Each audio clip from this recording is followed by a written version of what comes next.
Kaya nga ibang klase na, no? Ang pinapaniwalaan na nila yung drug lord, ha? Drug lord na yung kanilang pinapaniwalaan para idiin yung mga Duterte allies, ha? Demolition job. Talagang sisiraan tayo ng gusto para lalakas yung chances nila pag 2028 na hoping na hihina ni si Inday Sara, si BP Sara kapag na-demolish lahat kami. So yan ang pinaka-grand design.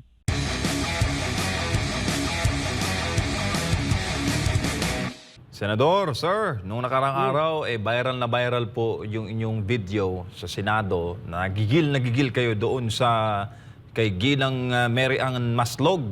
Ano bang kwento noon, Senador? At bukang mainit ang ulo nyo sa kanya. Well, yun nga, sa sinabi ko, alam ko meron akong iwan information. Very highly reliable source of information. Confirmed by other source na si Maslog. Kaya yan, anong papel niya doon, di ba? Bakit siya nandoon? Pumapapil sa kay Alice Go.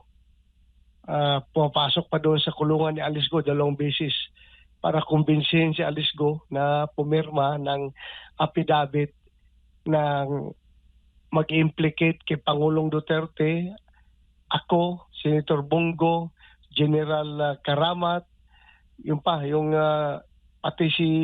isang general may picture na kasama yung Chinese, si General Benji Acorda. Gusto ipa-implicate para alam naman natin anong purpose nila. At ang nag-utos isang taong taga Malacanang. Senador, yung pong tao na yon, kailan nyo po papangalanan? Pwede ba nating ibuko ngayon kung sino? Yung tinutukoy po ninyo? Kilala ninyo yan. Ay, Kilala ganun nyo. Ganun po. Kilala ninyo. Maraming kilala si partner Adbar sa Malacanang eh. Sino kaya doon? Kilala nyo yan. Pero anyway, Senator, sir, lumalabas na kayo po ay re-electionist. Si former President Digong ay babalik po sa Davao bilang Davao Mayor kung palaring manalo sa susunod na eleksyon. Lahat ng ito, ang timing sa inyo, ano nakikita nyo, sir? Talagang demolition job. Talagang sisiraan tayo ng gusto para lalakas yung chances nila pag 2028 na hoping na hihina ni si Inday Sara, si BP Sara kapag na-demolish lahat kami. Maapektuhan din yung chances ni BP Sara.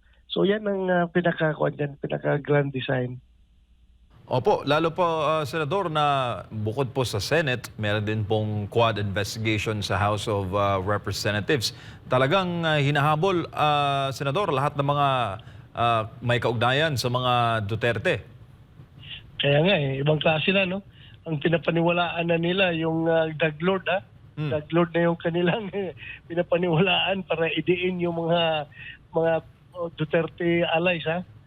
Drug lord na kanilang person. Opo. Sir, nabanggit po ninyo sa video na nagba-viral na ipipin down nyo po ninyo itong si Mary Ann Maslog. Maaari po ba ng maraming malaman, sir, kung kailan po ninyo ito balak gawin? Excited po yung taong bayan sa inyo pong susunod na hakbang.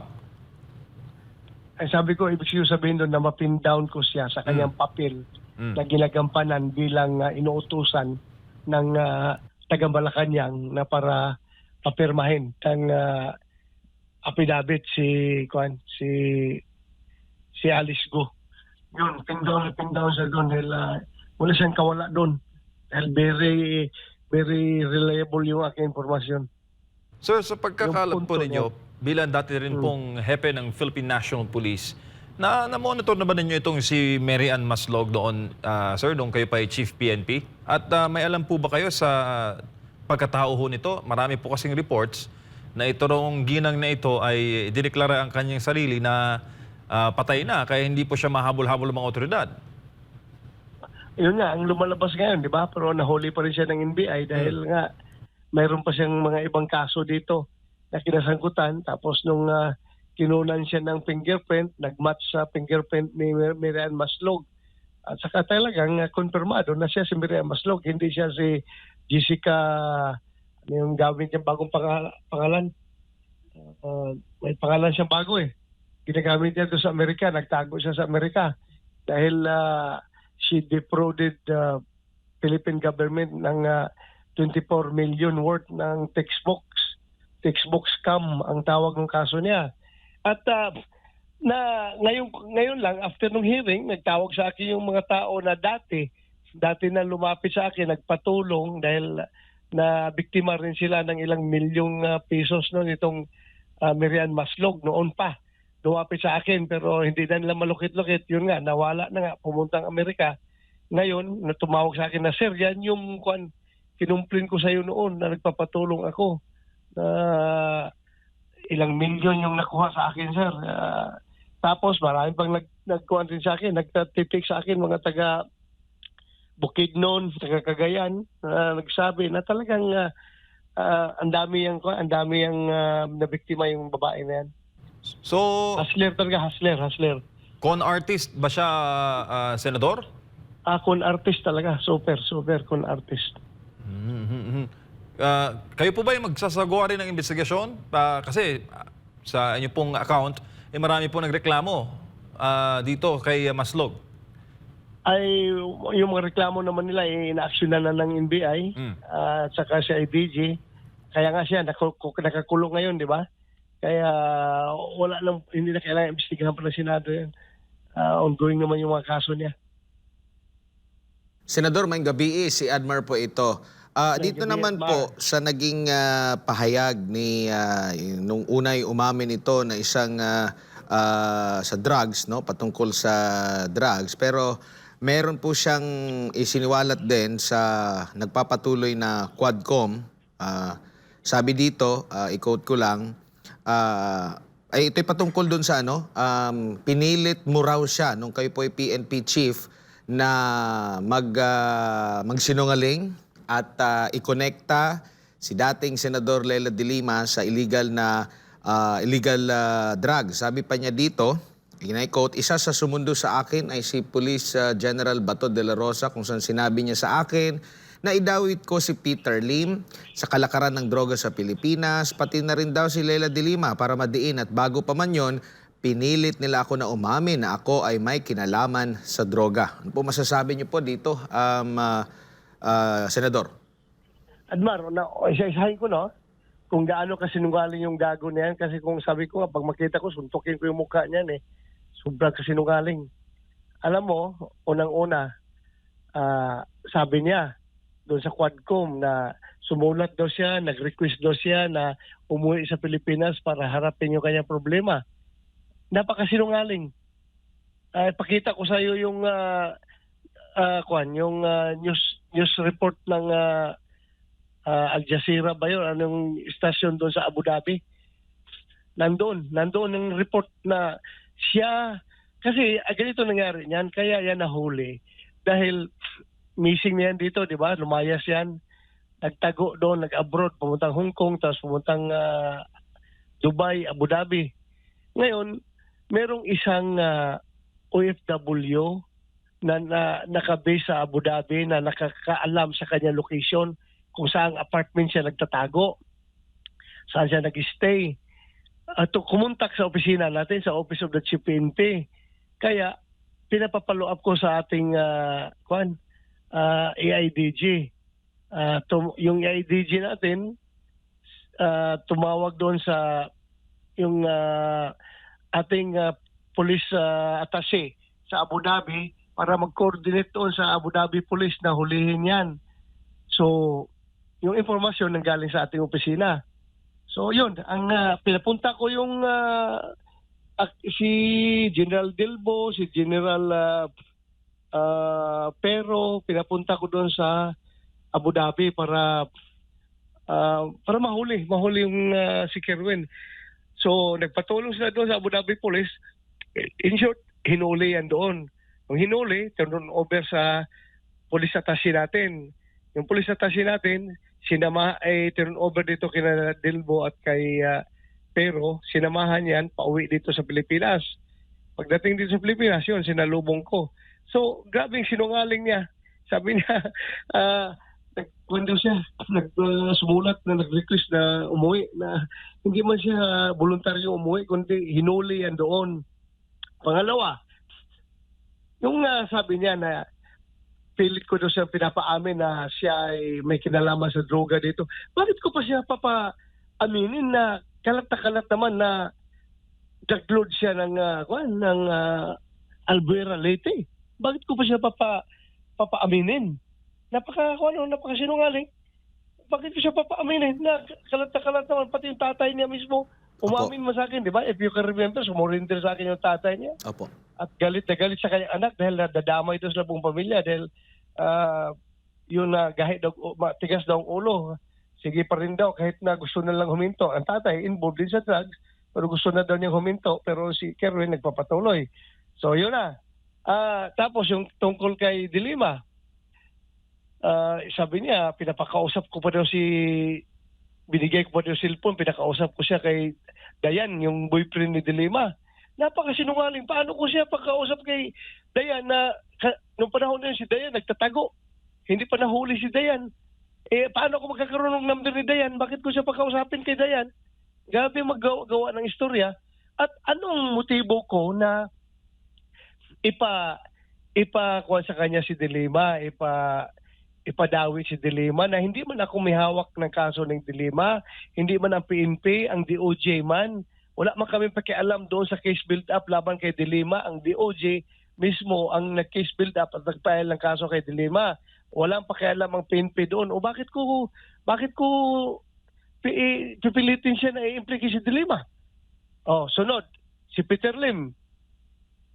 Peter Lim, wala akong alam dyan kung involved yan sa droga. Alam ko lang yan, nung nag-research ako, way back na, after nung sinabi niyang pangalan ni Peter Lim, nalaman ko na kung ano may mga background si Peter Lim sa droga. No? Pero yung pangyari na yung pag war on drugs natin, wala akong alam ng Peter Lim na drug lord. Saan ko nakuha ang pangalan? Sa kanya. Kasi nung dumating siya, kinausap ko siya, tinanong ko siya, saan ba talagang source niyo ng droga? Bakit ang dami mong droga dyan sa Albuera? Sabi niya, sir, ang source ko sir, si Peter Lim, minsan, kung wala kay Peter Lim, kay General Luot. O si General Luot, bakit ko i-implicate si General Luot? Nakapwa ko PMR yan. Bakit ako magawa ng istorya at i-implicate si Luot? Siya mismo, sa kanya nang galing yan, voluntaryo niyang sinabi yung pangalan na yan. O ba, anong motibo ko sa kanila? Hindi ko man wala man akong motive sa mga tao na yan. Hindi man yan mga wala ako nakita motibo na bakit ko pilit siyang utusan na implicate yung mga tao na yan. Na siya mismo nanggaling sa bibig niya yan, na yan daw ang source niya. So, yung kay Dilima, anong pakialam ko kay Dilima? Hindi man PNP naghawak ng kaso ng Dilima. Ang DOJ man. Bakit ako gagawa ng istorya na ipa-implicate si Dilima?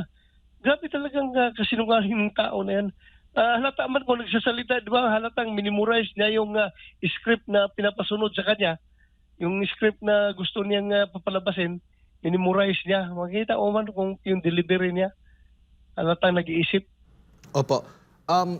Gaano ito kadelikado, General? Kasi may mga sinumpaan din yan siya nung humarap siya sa unang mga pagdinig, pati sa pagdinig sa Senado, saka sa Kongreso nung una, no? Nung mga una, last administration, tapos sa mga korte, tapos simpleng-simple lang babawiin. Parang nagiging trend po yung pagbawi ng mga testimonya po, Senador. Unang-una, kung ano sa sinungaling, di ba unang-una, yung Senate hearing noon, nagsinungaling na siya. Sabi niya si Espinido daw tumatanggap ng pera sa kanya. Galit na galit siya at humingi sa kanya ng pera. Ngayon, nung umuwi na sa tapos ng hearing, pinuntahan ko siya doon sa kulungan ng EIDG. Tinanong ko kung totoo ba talaga. If you can remember, napaiyak ako doon sa hearing dahil sama ng loob ko. Si Espinido pala tumatanggap ng pera. Akala ko pagkatiwalaan na tao. Nung tinanong ko doon sa barracks na, totoo ba talaga yung sinabi mo?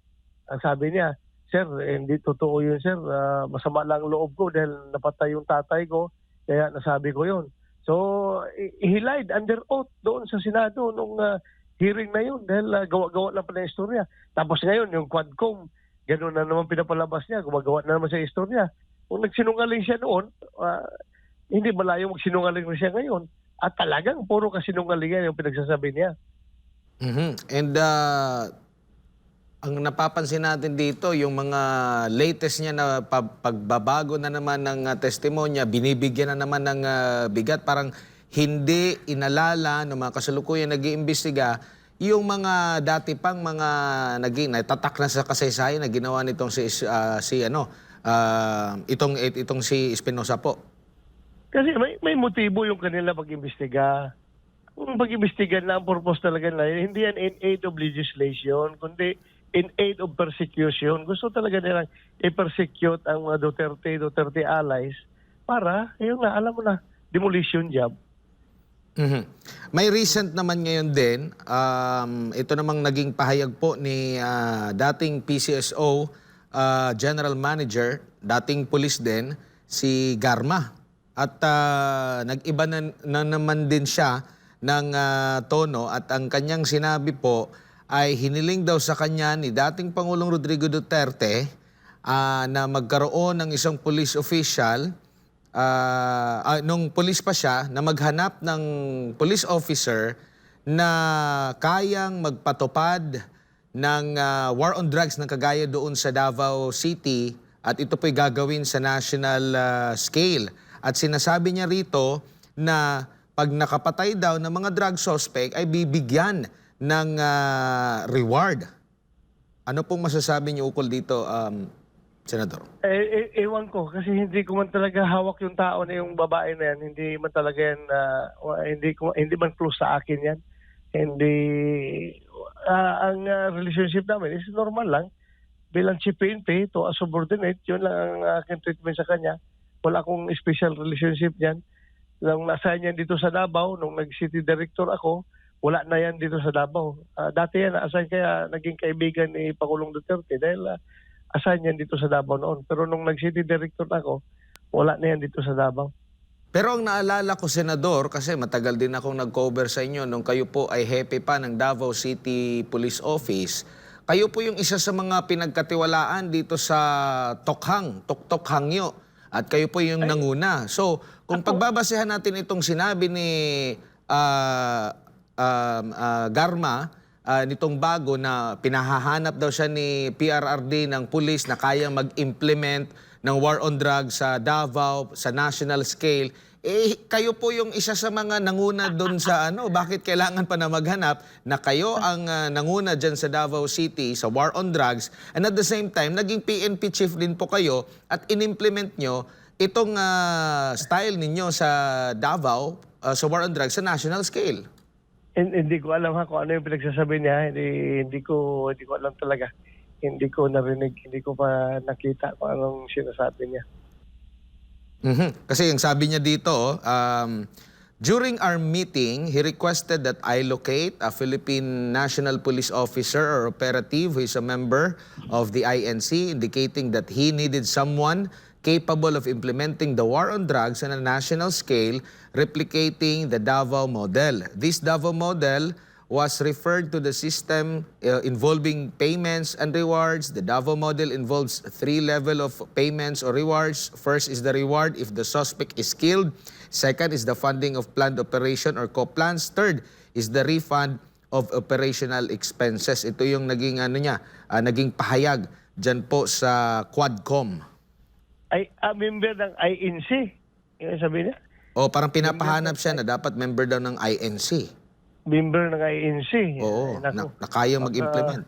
Baka iba na naman ibig sabihin niyan. Baka si ibang official na naman. Di ba nag-member ng INC? Yun nga po. Kung maghanap ng kayo po yung pinaka-the best talaga. Pero ano po yung at the end nito, Senador, ano yung nakikita ninyo dito? Sandali. Kung ako yun, how come na yung isang police major, siya ang tatanungin ng presidente kung sino ang magiging chief PNP? Yung ba ibig sabihin nun? Yung parang sir, parang inutusan siya na maghanap ng police officer daw na kayang mag-implement ng war on drugs sa national scale yung modelo is yung Davao City. Kaya nga ang sabi ko, di ba kayo po, Senador, ang Davao City Oo, Chief, bakit kailangan pang dumaan kay Garma para maghanap? Eh kayo yung talagang nanguna doon sa Oplan na Tokhang, doon sa Davao. Yun nga. Hindi ko alam kung bakit niya sinabi yan. Sir, wala po ba kayong balak na maghain ng mga kaso o babalikan, lalo na itong si Espinosa, para talaga once and for all? Kasi may mga nagbablog din, sir, na naghahanap ba ng, kumbaga, bawi ninyo sa mga ginagawa ngayon na investigasyon against you, Senator Bongo and former President Duterte. Hindi na kailangan niya kasi it's his word against my word. Eh kung titingnan natin yung kredibilidad, saan maniniwala dapat ang tao? Doon sa former Chief PNP na naging senador na o doon sa isang drug lord? O saan dapat maniwala ang tao? Eh, bakit hindi ko kailangan ng kaso-kaso? Eh, kapoy-kapoy lang yung kaso-kaso na yan. Hindi ko na kailangan ng kwan.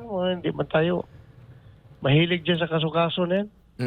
Pero sa nakikita niyo, Senador, ito'y possible na hakbang na mga kumakalaban po sa mga Duterte at lahat ng konektado sa kanya, considering malapit na ang midterm election dahil malakas din po kayo sa mga survey din.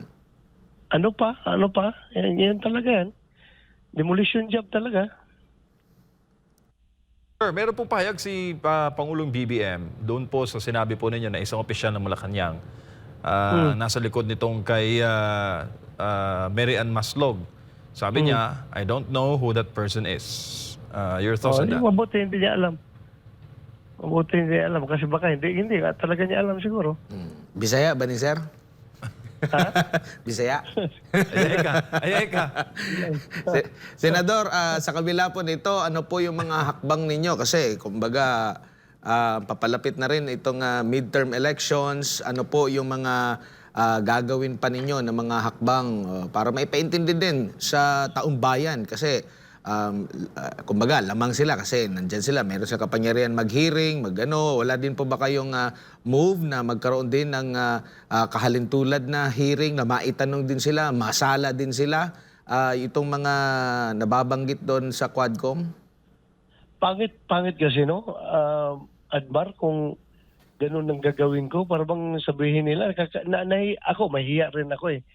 Tao ako na mahihiya. Baka sabihin nila na si Bato ginagamit yung kanyang committee para i-clear yung kanyang sarili.